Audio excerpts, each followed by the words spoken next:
आप सभी प्रतिदिन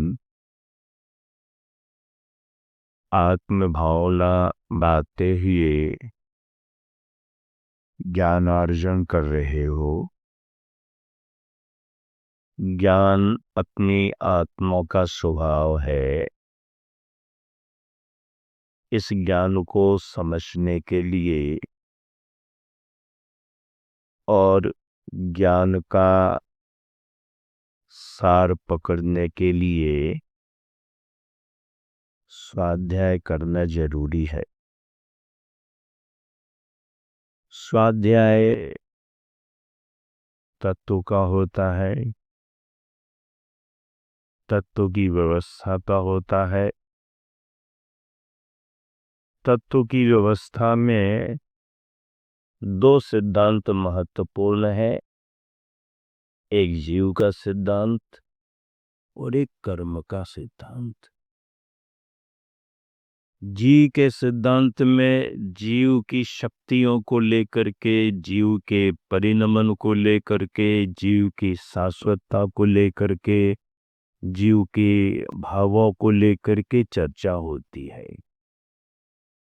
जीव यानी जीव, जिसमें जैविक की शक्ति है, वो जीव कहलाता है। कर्म के सिद्धांत में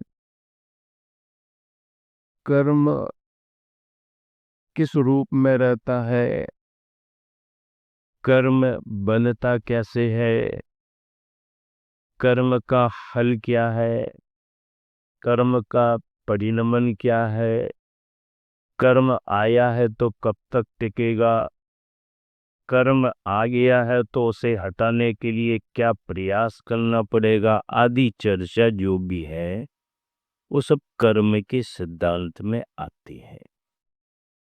जीव सिद्धांत और कर्म सिद्धांत, देखो, सटखंडागम सूत्र ग्रंथों को आधार बना करके सिद्धांत चक्रवर्ती आचार्य नेमिचंद महाराज ने दो ग्रंथ लिखे और उन दोनों ग्रंथों में एक को नाम दिया जीव कांड और एक को नाम दिया कर्म कांड।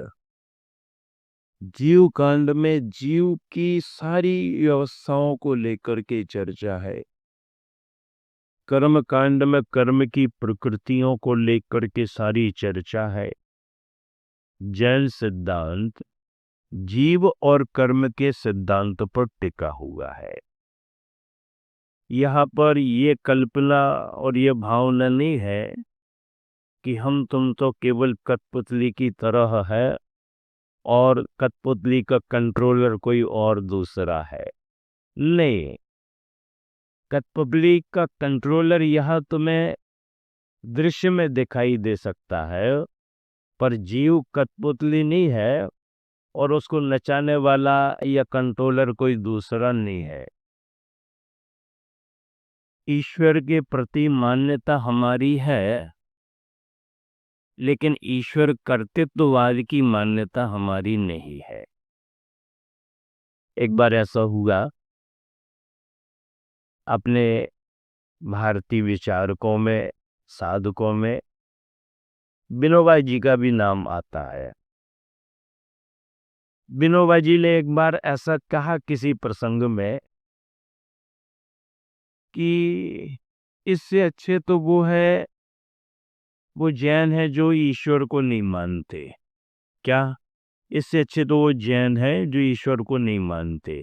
किसी प्रसंग में उन्होंने कहा, समाचार मिला, चर्चा आई, तो अपने गुरुवर आचार्य श्री ने किसी विशेष व्यक्ति के द्वारा विश्वस्त सूत्रों से विनोबा जी को समाचार भेजाया कि बाबा जी, ऐसी बात नहीं है कि जैन लोग ईश्वर को नहीं मानते। जैन लोग ईश्वर को तो मानते हैं, लेकिन ईश्वर के कर्तृत्ववाद को नहीं मानते। तब उन्हें ख्याल में आया कि हाँ, नहीं, ये कहना आपका ठीक है। ईश्वर के प्रति मान्यता अलग बात है और ईश्वर को सृष्टि के कर्ता के रूप में, कण कण के कर्ता के रूप में, जीव जीव के परिणमन को कराने वाले के रूप में मानना एक अलग बात है। जैनियों की परंपरा में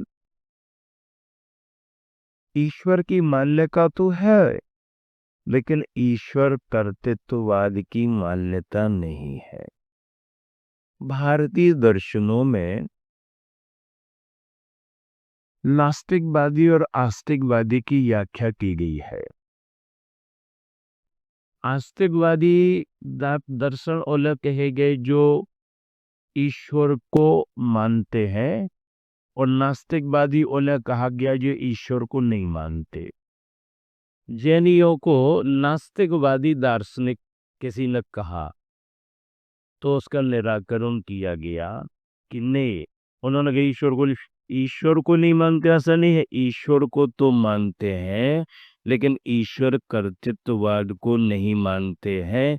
ये एक नई दृष्टि उन्हें बताएगी। तो इस तरह से आस्तिकवादी दार्शनिकों के साथ में, दर्शन के साथ में, जैन दर्शन भी आस्तिकवादी दर्शन ही है।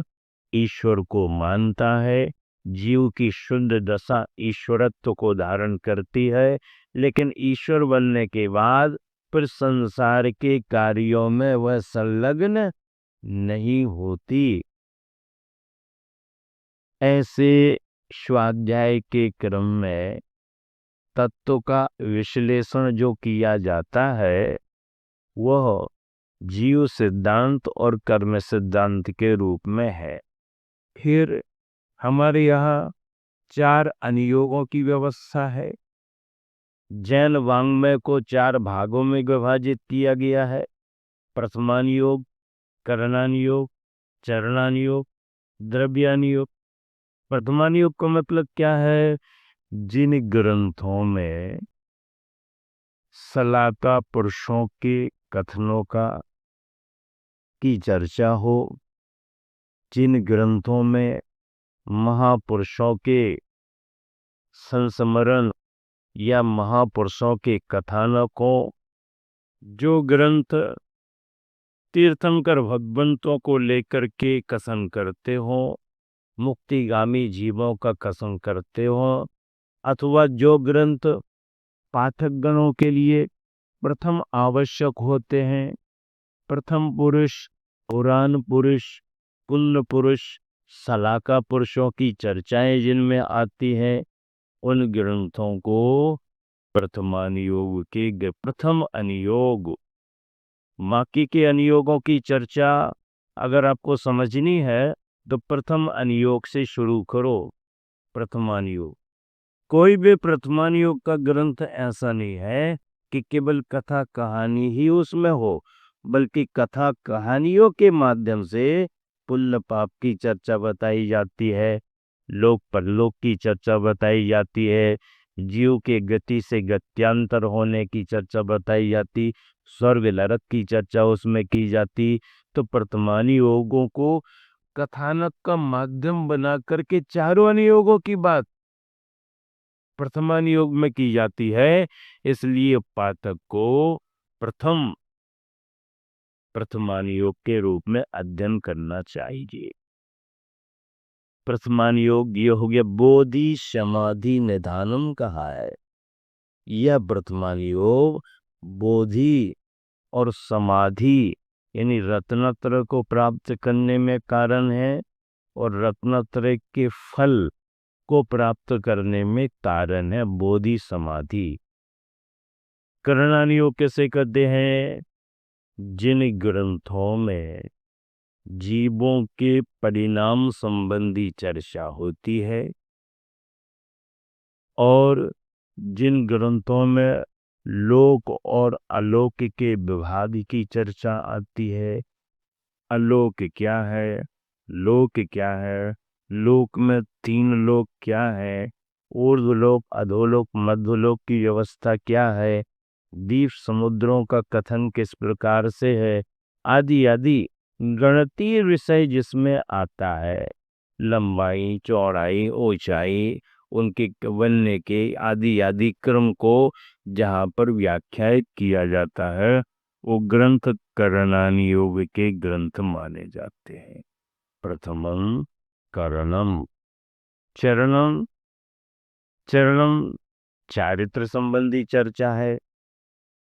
चारित्र संबंधी चर्चा में मुनियों की चर्या, गृहस्थों की देशवृत्ति, श्रावक श्राविकाओं की चर्या, जिन ग्रंथों में मुनियों की चर्या एवं गृहस्थों की धार्मिक चर्या की चर्चा आती है, उन ग्रंथों को चरणानियोग, चरण यानी चारित्र, चारित्र मुनि का ही होता है, आरिकाओं का ही होता है, गृहस्थों का कोई चारित्र नहीं होता, ऐसा नहीं।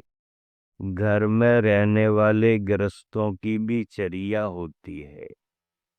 जो चर्या से बनेगा वो सदगृहस्थ माना जाएगा, और जो बिना चर्या के रहेगा वो गृहस्थ तो माना जाएगा लेकिन सदगृहस्थ नहीं माना जाएगा। सदगृहस्थ होगा तो धीरे धीरे गृहस्थी से ऊपर उठ जाएगा, और जो सदगृहस्थ नहीं बनेगा वो बना तो गृहस्थ बन के वो क्या हो जाएगा, ग्रस्त रहते रहे तो ग्रस्त हो जाएगा। ग्रस्त मतलब ग्रसित हो जाएगा उसमें, क्योंकि उसने कोई चर्या ही नहीं बनाई। नहीं, ग्रस्त होना एक मजबूरी है, एक आवश्यकता है, लेकिन सदगृहस्थ होना एक धर्म है। गृहस्थ बनना तो एक आवश्यकता है, एक मजबूरी भी हो सकती है, लेकिन गृहस्थ बनने के बाद सदगृहस्थ बनना एक धर्म माना गया है। वह गृहस्थ जिसने वैवाहिक जीवन स्वीकार किया है वो सदगृहस्थ कब बनेगा? सदगृहस्थ वो कब बनेगा? जब वह अपनी दिनचर्या को बनाएगा। उठने से लेके, तैयार होने से लेके, मंदिर जाने से लेके, पैसा कमाने से लेके, पैसा के खर्च करने से लेके, अड़ोसी पड़ोसियों के प्रति, अपने परिवार के प्रति, अपनी समाज के प्रति, अपने धर्म के प्रति और अपने राष्ट्र के प्रति जो जागरूक नहीं होता है वो गृहस्थ कभी सदगृहस्थ नहीं कहला सकता। हाँ, सदगृहस्थ के लिए अपना कर्तव्य करना, अपने परिवार के प्रति कर्तव्य करना, अपनी समाज के प्रति कर्तव्य करना, अपने धर्म के प्रति और अपने राष्ट्र के प्रति भी, राष्ट्र के प्रति भी समर्पण बहुत बड़ा धर्म माना गया है। हाँ, राष्ट्रीय कार्यों में सहयोग करना बहुत बड़ा धर्म माना गया है, और राष्ट्र के प्रति द्रोह रखना, राष्ट्र में रह करके राष्ट्र की हानियां करना, आपराधिक प्रवृत्तियों से लिप्त होना, जन हानि करना, धन हानि करना, साजिश रचना, ये देशद्रोह कहलाता है। देशद्रोह बहुत बड़ा अपराध होता है। हम जिस देश में हैं उस देश की समृद्धि के लिए, सुरक्षा के लिए भावना मानना पड़ती है। आप तो गृहस्थ हो, गृहस्थी को त्याग करने वाले निष्प्रही मुनिजन संत जन भी राष्ट्र रक्षा की भावना रखते हैं। राष्ट्र सुरक्षित रहे, राष्ट्रवासी सुरक्षित रहे, ये भावना भी लोक कल्याण की भावना मानी जाती है, जन कल्याण की भावना मानी जाती है। और जन कल्याण की भावना, लोक कल्याण की भावना तीर्थंकर प्रकृति के बंध में कारण बनती है। घर घर चर्चा रहे, धर्म की दुष्कृत दुष्कर हो जावे, ज्ञान चरित उन्नत कर अपना, मनुज जन्म फल सब पावे। कितनी बड़ी भावना, मेरी भावना, मेरी भावना राष्ट्र भावना बन गई। जैन धर्म भी पढ़ पाए तो उसको लगता है इसमें तो लोक कल्याण की कामना है।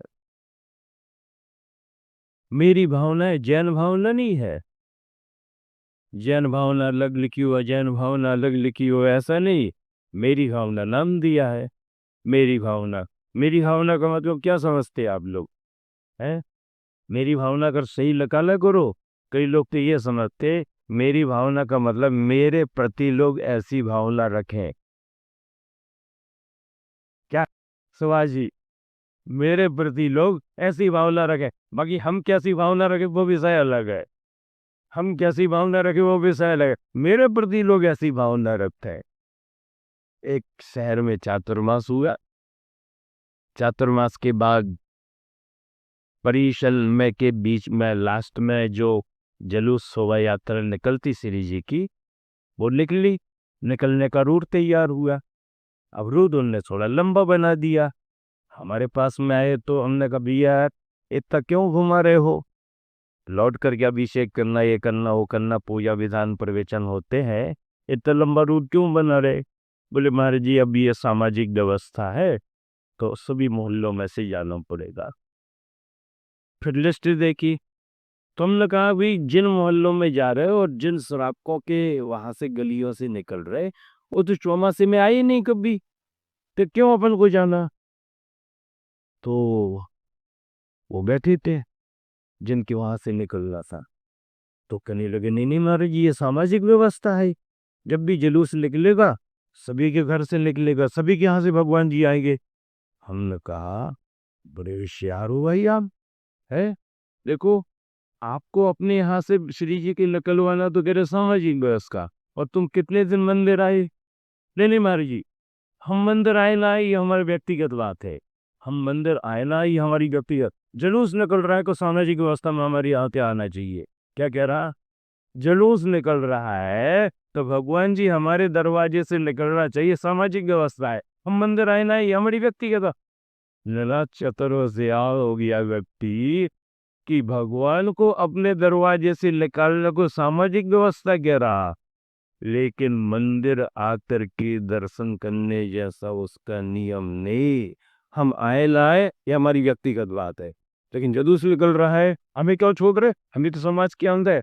भैया चलो ले चलो, धर्म लगा भैया, उनका धर्म वो जाने, अपना धर्म निभाओ।